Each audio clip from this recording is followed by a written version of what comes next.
Hi viewers, welcome to our channel. ప్రస్తుతం మనతో పాటు దామ భారత్ గారు సీనియర్ జర్నలిస్ట్ వారితో ఒకసారి మాట్లాడదాం. సార్ నమస్కారం సార్. నమస్తే. సార్, సజ్జల రామకృష్ణారెడ్డి గారికి పవన్ కళ్యాణ్ గారు షాక్ ట్రీట్మెంట్ ఇస్తున్నట్టుగా మనకు తెలుస్తుంది సార్. అంటే సజ్జల గారు దాదాపు 200 ఎకరాల అటవీ భూమిని అండ్ చుక్కల భూమిని అంటున్నారు. ఈ రెండింటిని కూడా కబ్జా చేశారు అని చెప్పేసి ఆరోపణలు చేస్తున్నారు. పవన్ కళ్యాణ్ గారు కూడా అంటే అటవీ శాఖ మంత్రి కాబట్టి ఆయన రంగంలోకి దిగి మొత్తం ఎంక్వైరీ చేయాలని చెప్పేసి అధికారులను కూడా సూచించారు. మరి ఇష్యూలో ఏం జరిగే అవకాశం ఉంది? మేజర్‌గా ఈ చుక్కల భూమిని కబ్జా చేశారని ఆరోపణలు వస్తున్నాయి కదా సార్. అసలు ఈ చుక్కల భూమి అంటే ఏంటి సార్? తెలుగుదేశం మీడియా విపరీతంగా రాస్తుంది. సజ్జలకు డాష్ డాష్ డాష్ అని పెట్టి హ్మ్. సజ్జల 200 ఎకరాల వరకు కడప జిల్లాలో ఆక్యుపై చేసేసాడు. పవన్ కళ్యాణ్ దృష్టికి వెళ్ళింది. పవన్ కళ్యాణ్ అటవీ శాఖ మంత్రి కాబట్టి అటవీ భూములు, చుక్కల భూములు ఈ 2 రకాల భూముల్ని ఆక్యుపై చేశాడు అని తెలుగుదేశం మీడియా పెద్ద ఎత్తున రాస్తుంది. హ్మ్. సో అసలు నిజంగానే సజ్జల ఆక్యుపై చేశాడా? సో సజ్జల ఆక్యుపై చేస్తుంటే ఇప్పుడు పవన్ కళ్యాణ్ అందులో పై స్థాయి విచారణ సిఎస్ని ఆదేశించాడు, డీజీపీని ఆదేశించాడు, తర్వాత రెవెన్యూ అధికారుల్ని ఆదేశించాడు. అటవీ వీళ్ళతో కలిసి ఐఏఎస్ ఐపీఎస్ అధికారుల స్థాయిలో ఒక ఉన్నత స్థాయి కమిటీ దీని మీద విచారించబోతుంది. ఓకే. సజ్జలని నీట్గా ఇరికిచ్చేయబోతున్నారనేది వార్తలు వస్తున్నాయి. సో అసలు ఏం జరిగింది అనుకున్నప్పుడు సజ్జల వాళ్ళ ఫ్యామిలీ, సజ్జల రామకృష్ణారెడ్డి మొత్తం 3 బ్రదర్స్ వాళ్ళు.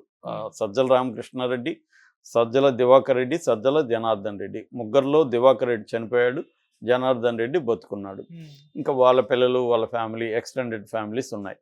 సో ఈవేళది సింహాద్రిపురం మండలంలో, పులివెందుల దగ్గర సింహాద్రిపురం మండలంలో మొసాలరెడ్డిపల్లి అనే ఊరు.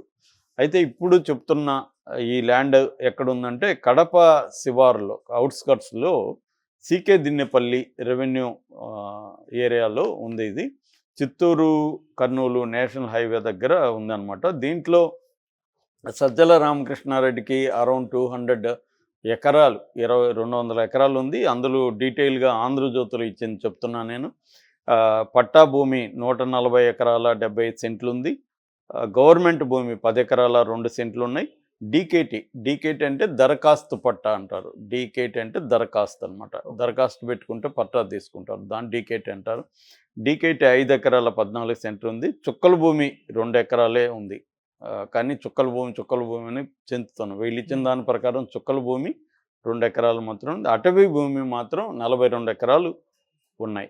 ఇది వీళ్ళు రాసింది. ఓవరాల్గా 200 ఎకరాలు ఉన్నాయి. దాంట్లో మామిడి, నేరేడు, టేకు ఇలాంటి చెట్లు ఉన్నాయి. అట్లాగే పెద్ద పెద్ద షెడ్లు వేశారు. ఫార్మింగ్, దాని గెస్ట్ హౌస్లు కూడా ఉన్నాయి. ఇవన్నీ ఉన్నాయి. ఇవన్నీ కూడా బ్రదర్స్ పేరుతో ఉన్నాయి అనేది ప్రధానంగా ఆరోపణ. ఈ అటవీ భూములు, చుక్కల భూములు, ప్రభుత్వ భూములు, డీకేటీ అన్నీ కలిపి 200 ఎకరాల వరకు ఉన్నాయనేది తెలుగుదేశం మీడియా ఆరోపిస్తుంది. దీని మీద ఇప్పుడు విచారణకి ఆదేశించాడు. అయితే ఇటు సజ్జల వైపు నుంచి దీని మీద ఎక్స్ప్లెనేషన్ ఏమిచ్చారంటే అటవీ భూమి 1 పైసా 1 సెంటు కూడా ఆక్యుపై చేసుకోలేదు, చుక్కల భూమి కానీ అటవీ భూమి కానీ. 1995 ప్రాంతంలోనే సజ్జల బ్రదర్స్ కొన్నారు ల్యాండ్ అఫ్సెల్గా. అవి అప్పటికి ఇంకా ఆయన రాజకీయాలకే రాలేదు. సో అప్పుడు కొని దాన్ని సాగు చేసుకున్నారు. కొంత మామిడి తోటలు పెట్టారు. 2005లో సజ్జల తన బ్రదర్స్కి వదిలేసుకున్నాడు ఈ ఆస్తుల్ని. 2005 నాటికి కూడా సజ్జల రాజకీయాల్లోకి లేడు అసలు. వైసీపీ పార్టీ ఏర్పడినాక సజ్జల రాజకీయాల్లోకి వచ్చాడు తప్ప అంతకు ముందేం లేడు. కాబట్టి అసలు దీనికి జగన్ను ఉపయోగించుకొని, జగన్ అధికారాన్ని ఉపయోగించుకొని సజ్జలు ఆక్యుపై చేసుకున్నాడు అన్న దానికి అసలు ఆధారమే లేదు. 2014లో ఏమైందంటే రెవెన్యూ, ఫారెస్ట్ డిపార్ట్మెంట్ల మధ్య ఈ భూమికి సంబంధించిన గొడవ జరిగింది. మాది అంటే మాదని వాళ్ళిద్దరూ ఆర్గ్యూ చేసుకున్నారు. అప్పుడు వీళ్ళు వాళ్ళకి పిటిషన్ కూడా పెట్టారు. మీరు ఎవరో ఒకరు తేల్చండి, తేల్చి మాకు చెప్పండి. అటవీ భూములు అయితే మేము వదిలేసుకుంటాము, రెవెన్యూ అయితే మాకు ఆల్రెడీ పట్టాలు ఇచ్చారు రెవెన్యూ వాళ్ళు, లీగల్గా మాదే అని వీళ్ళు చెప్పారు. సంయుక్త సర్వేలు కూడా జరిగాయి. కోర్టులో కూడా వీళ్ళు పిటిషన్ వేశారు. కాబట్టి ఇల్లీగల్గా ఏమీ ఆక్యుపేషన్స్ ఏమీ లేవు, అన్నీ కూడా లీగల్గానే ఉన్నాయి. కాబట్టి మాకు ఏ రకమైన భయం లేదు, మీరు ఏ విచారణ చేసుకోండి అని వాళ్ళు చెప్తున్నారు. అయితే ఇక్కడ చాలామందికి ఏంటంటే అటవీ భూములు అంటే మనకు తెలుసు, రిజర్వ్ ఫారెస్ట్ అంటారు. అంటే పల్లెల దగ్గర కొన్ని చోట్ల రిజర్వ్ ఫారెస్ట్ ఉంటుంది, గా ఉంటుంది. అక్కడ చాలా చోట్ల పల్లెల్లో, మా ఊరి ఏరియాలో కూడా మాది కూడా కొంత ఉంది ల్యాండ్ అక్కడ. మా కొంతమంది కలిపి కొన్ని ఎకరాలు ఉన్నాయి. అందులో అది ఫారెస్ట్‌దని, అది రెవెన్యూదని ఈ గొడవలు అక్కడ కూడా ఎప్పటి నుంచో జరుగుతాయి. కోర్టులో కూడా ఉంది. ఫారెస్ట్ వాళ్ళు కూడా వచ్చి సర్వేలు జరిపారు. వాళ్ళు రాళ్ళేశారు. మళ్ళీ అవి చల్లవని ఇంకొకడు ఎవడో పిటిషన్ వేశాడు. ఇలాగ జరుగుతుంటాయి మామూలుగా. ఓకే. సో, ఆ విషయం అయితే వాస్తవమే. ఇక చుక్కల భూమి అంటే ఏందనేది మనం చూద్దాం. చుక్కల భూమి అంటే ఏందంటే, బ్రిటిష్ వాళ్ళ కాలంలో నుంచి ఈ చుక్కల భూమి అనేది వస్తుంది. బ్రిటిష్ వాళ్ళ కాలంలో ఆంధ్రప్రదేశ్‌లో 10 లక్షల పైగా చుక్కల భూమి ఉందనేది తేలింది. చుక్కల భూమి అంటే అర్థమైందంటే, ఒక భూమి మీద యాజమాని ఎవరిది ఆ భూమి అనేది క్లియర్‌గా లేకపోతే మల్టిపుల్ ఓనర్స్ ఒక భూమి నాది నాది నాది అని ఒక 10 మంది క్లెయిమ్ చేస్తుంటే దాన్ని రికార్డులో అప్పుడు ఏం రాసేవాళ్ళంటే రికార్డులో ఆ డీటెయిల్స్ రాసి ఓనర్షిప్ అనే దగ్గర చుక్కలు పెట్టేవాళ్ళు. ఓకే. పేరు రాయలేక. ఎందుకంటే అది ఎవరిదో తెలీదు లేదా 10 మంది క్లెయిమ్ చేస్తున్నారు కాబట్టి చుక్కలు పెట్టేసేవాళ్ళు. ఈ చుక్కల్ని డాటెడ్ ల్యాండ్స్ అని బ్రిటిష్ వాళ్ళు పిలిచారు. డాట్స్ పెడతారు కాబట్టి డాటెడ్ ల్యాండ్స్. దాన్ని తెలుగులో చుక్కల భూమి, చుక్కలు పెడతారు కాబట్టి. ఇది చుక్కల భూమి అంటే అర్థం. అంటే చుక్కల భూమి అంటే అది గవర్నమెంట్ది కాదు, ప్రైవేట్దే, కానీ ఎవరిదో తెలియదు ఆ భూమి, కానీ ఎవరో ఒకరు చేసుకుంటుంటారు. లీగల్గా ఓనర్షిప్ అనేది తేలదు. అలాగా 10 లక్షల ఎకరాల వరకు ఉండింది. దాన్ని నోటిఫైడ్ ల్యాండ్స్ అని కూడా అంటారు. నోటిఫై చేస్తుంది ఈ ల్యాండ్స్ ఇలాంటివని. దాన్ని డాటెడ్ ల్యాండ్స్ అని ఇంగ్లీష్లో, అంటే తెలుగులో దాన్ని చుక్కల భూమి అని పేరు పెట్టారు.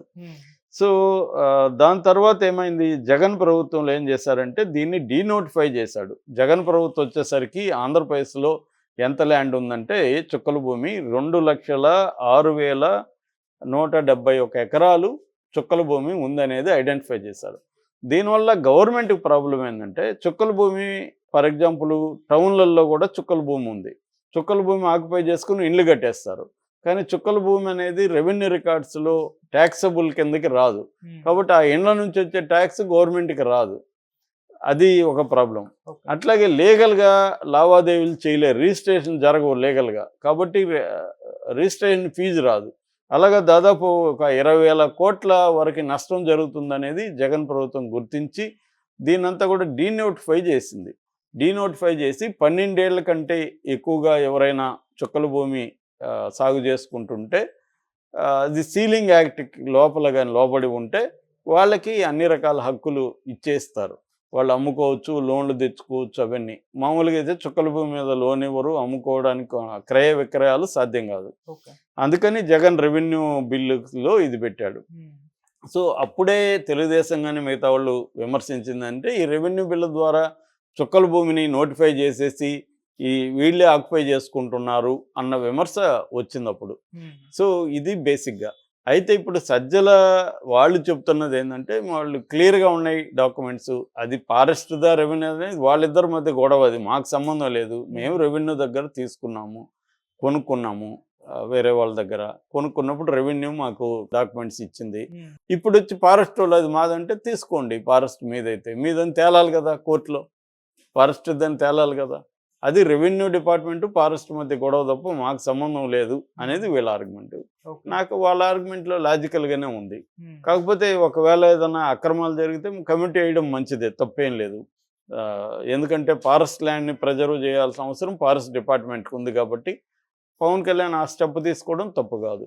సో, ఇప్పుడు పవన్ కళ్యాణ్ వేస్తున్న ఈ కమిటీ నివేదిక వచ్చిన తర్వాత కమిటీ నివేదికలో ఈ ఫ్యామిలీ అక్రమంగా ఆక్యుపై చేసుకున్నారని తెలిస్తే దాని మీద పవన్ కళ్యాణ్ చర్య తీసుకోవచ్చు. దాని మీద వీళ్ళు కోర్టుకు కూడా వెళ్తారు ఖచ్చితంగా. పవన్ కళ్యాణ్ తీసుకున్న ఫైనల్గా కోర్టు డిసైడ్ చేయాల్సిందే.